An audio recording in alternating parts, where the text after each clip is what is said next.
Bonjour. I thought I'd give you a bit of an update. Yeah, that's what I meant.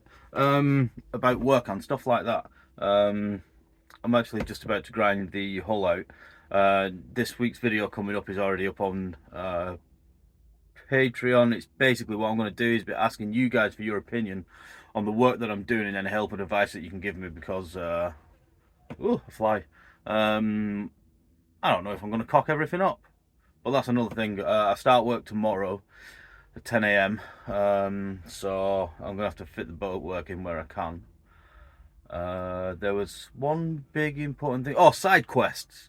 So what I'm going to be doing is the weekly episodes will be me doing the boat work and stuff like that. But I like other things as well. I like helicopters and I like other boats and stuff like that. So I'm going to do some other stuff that I'll just release it in as like a midweek video or something like that. Because I just filmed some Chinooks coming in and refueling the other day with Finn, so that's quite cool. I like it. If you don't like it, you don't have to watch it. It's simple as that, isn't it? And also some other stuff that I've been doing, bits and pieces and bloody blahs.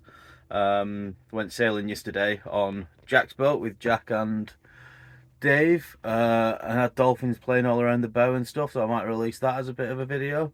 Just bits and pieces, you know what I mean? It's a blog thing, isn't it? So yeah, I'm going to be doing side quests basically. Yeah, that's all I wanted to say about that really. For some strange reason, there was something else really important. I'm sure I'll remember as long as I press stop. As soon as I press stop. Me no talkie so good. Goodbye.